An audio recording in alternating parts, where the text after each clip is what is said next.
Hey there YouTube, how's it going? Nerdy Narwhal here, and I'm back again today to take another look at a 6-scale action figure. Today we're going to be reviewing the CMToys Sun Knight, or as you probably better know him, Solaire of Astoria from the very first Dark Souls game. This is CMToys. This is an unlicensed product with a lot of similarities to CMToys in terms of how the product is made and the types of pieces that are used.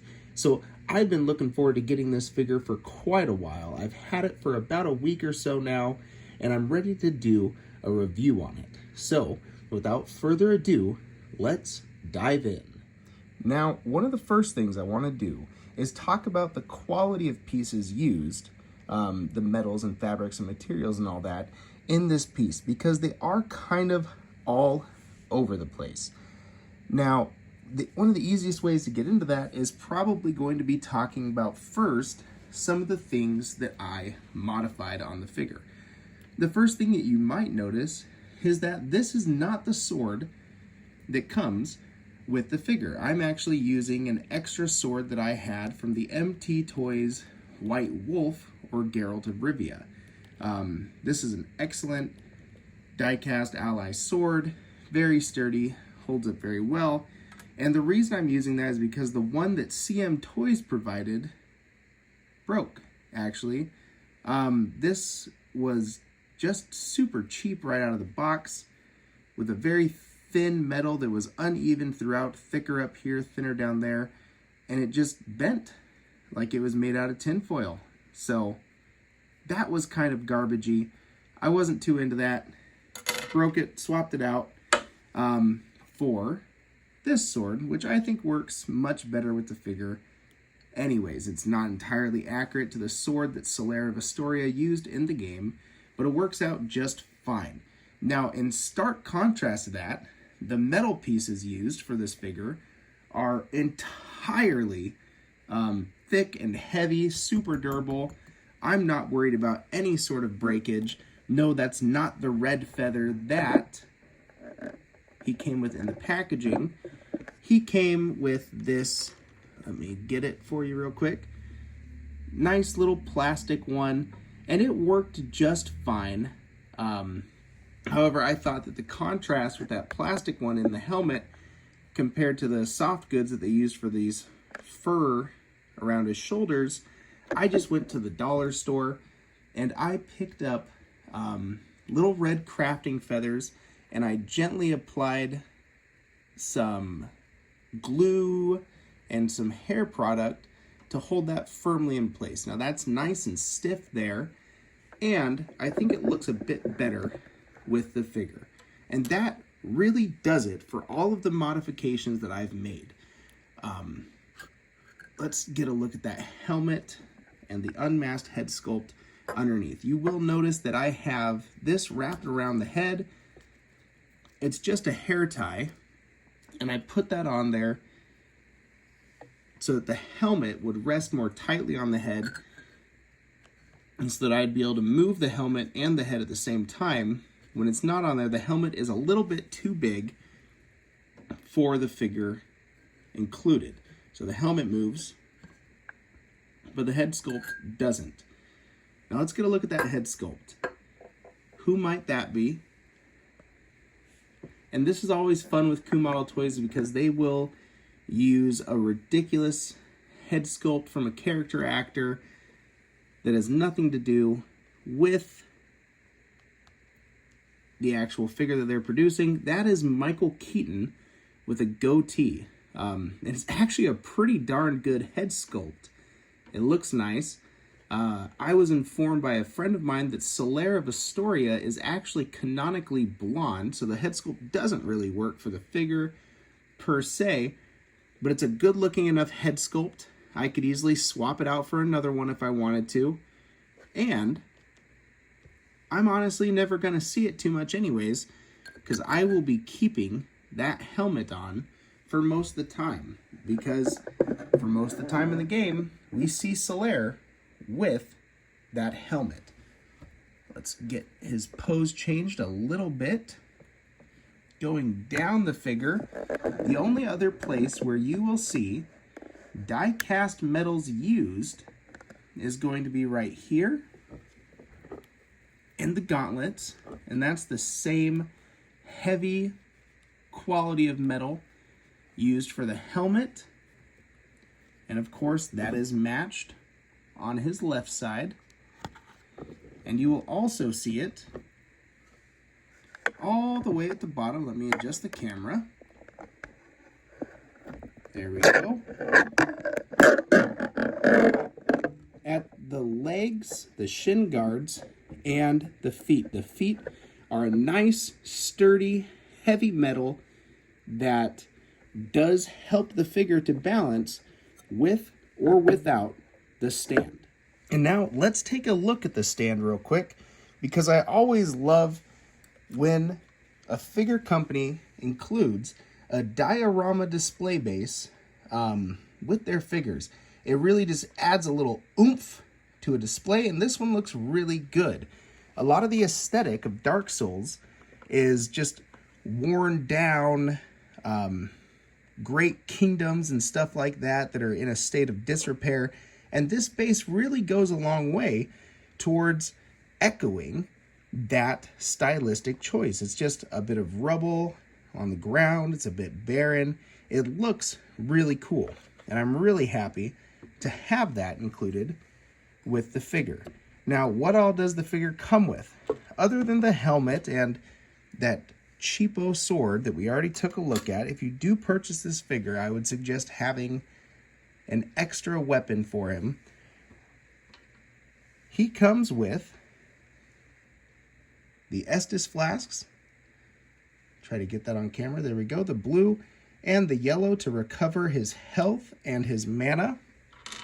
I actually like to display those on the figure in this extra little leather bag that I have. So I flop that over the shoulder and put the Estus flasks in there, because I just really like having all of the accessories that come with a figure, if possible, displayed with the figure. Now for hands, these are going to be pretty much your basic assortment of hands. He has a couple of fists,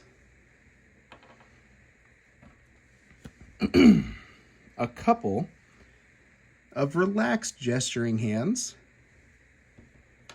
and then for the all-iconic pose of the sun salute, he comes with these karate chop action hands.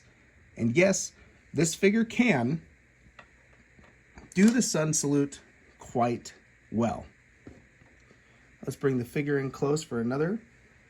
He comes with his shield with the iconic symbol that's going to match the one on his, I want to say tabard, whatever, the cloth thing that he wears over his chainmail armor.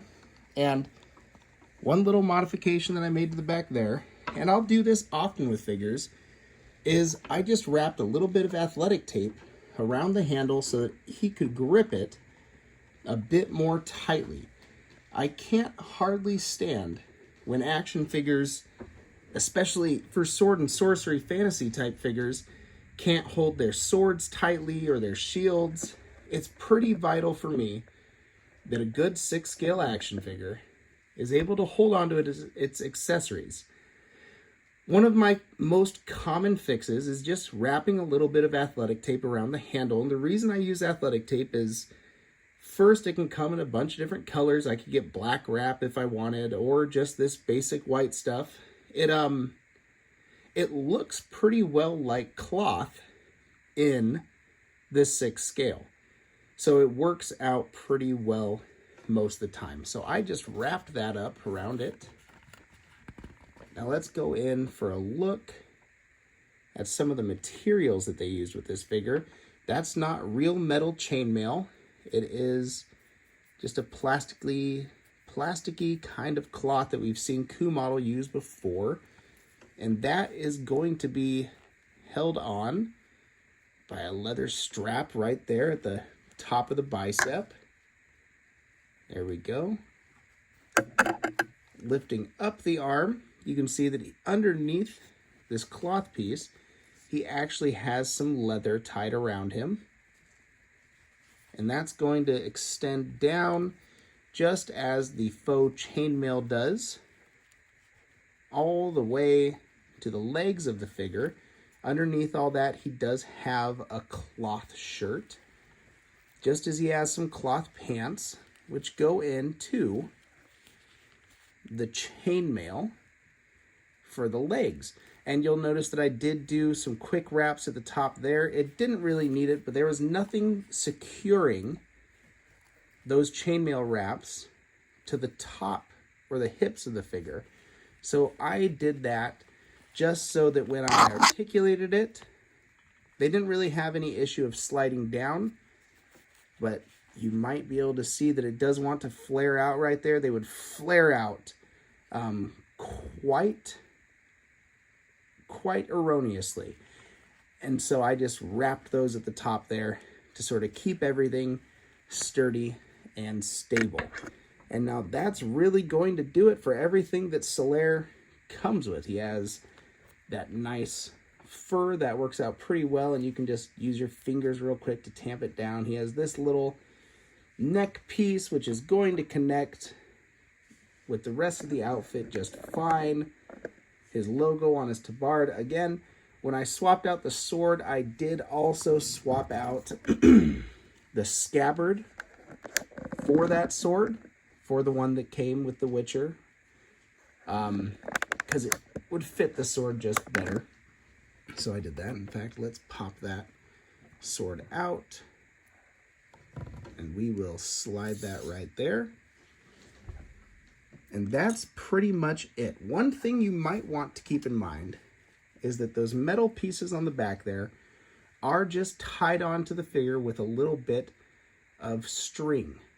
So when you first get this out of the box, sometimes from the factory, you might notice that those are not tied very tight.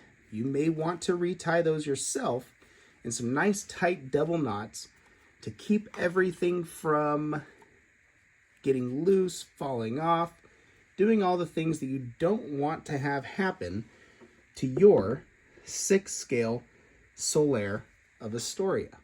All right, now let's talk about articulation for this figure. It's going to be on a standard coup model body, which I think is great. They're sturdy bodies. They articulate really well. I often keep a few extras on hand for any sort of custom action figures that I'm going to be making or working on, kit bashes. They're a great little body, so I always like to have them around.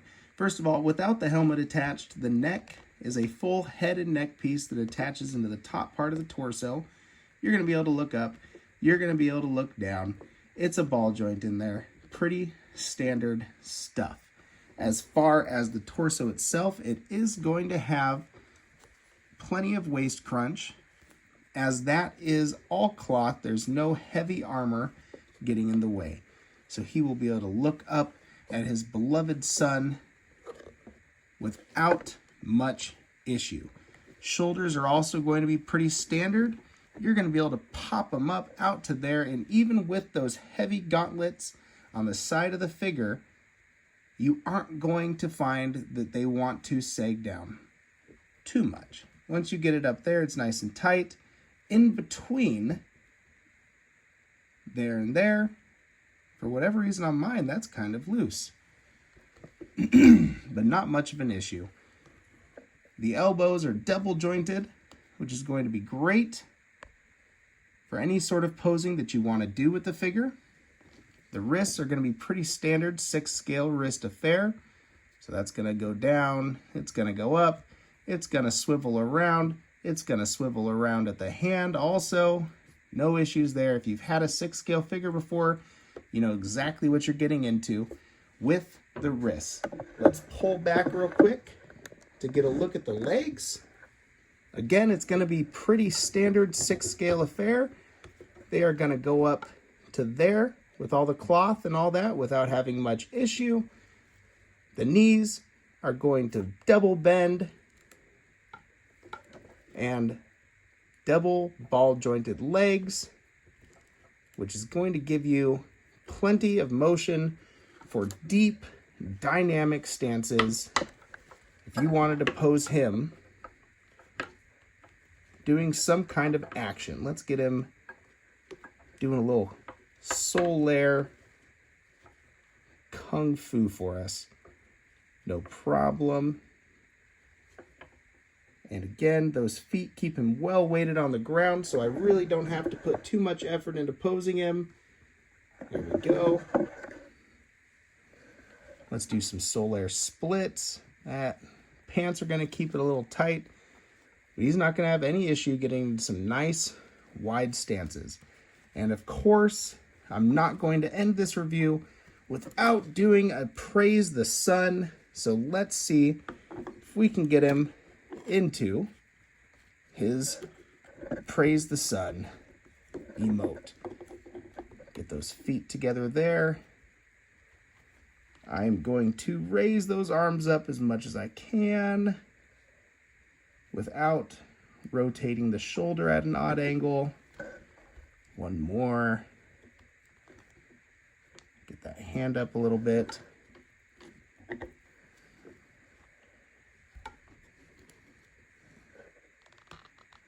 Looking up. Helmet on. And now let's pull back. There she is, Sun Bros. Praise the sun. And that's awesome. Honestly, if you have any sort of Dark Souls or fantasy or video game display, that is going to be plenty iconic for your shelves. And it's plenty iconic for mine. Overall, I'm pretty happy with this figure. It was a little bit expensive, coming to around $280, I think. This figure was originally solicited way back in 2021 or 2020, I think. It's been a very long time. And it got to the point where I honestly thought that there's no way that this figure is actually getting made. It must have been stuck in production hell, or maybe it was canceled, maybe CMToys went under. I had no idea. And then all of a sudden, it popped up for sale from a retailer that I really trusted here in the United States, and I thought, wow, okay, here, I guess we're doing it. Now, this figure was also solicited next to an Onion Knight, and I'd be looking forward to getting that one too. I'm a bit more nervous of the quality because it's all armored, and I don't know how well implemented that will be. If I do pick that up, you can definitely trust that I'll be doing a review. But for now, I don't need the Sigmire. I'm plenty happy with Solaire of Astoria being my 6-scale representation from Dark Souls. Again, it's just an iconic character. This pose right here really did a lot for kicking off the entire culture surrounding the video game, and I really enjoy having it on my shelf. A couple of things to keep in mind: if you're not bothered by this plastic feather, then no big deal. Go ahead and stick it in there and display yours with it. I just thought that mine was made a little tiny bit better by the addition of that crafting feather up there. The sword, if you are going to mess with it, be very gentle with it because, as stated, it's super fragile. I didn't like the tinfoil feeling sword, so I swapped it out for another one in my collection. And it works just fine, even if it's not perfectly accurate to what Solaire of Astoria actually used in the game. Didn't really bother me too much. I'd rather have the figure with a durable sword. I think that about covers it, you guys. If there's anything that I missed or any questions that you still have, I'm here to help you make an informed purchasing decision. So please feel free to leave a comment, get at me, and I'll answer promptly. Otherwise, stay happy, stay healthy, and happy collecting. Goodbye.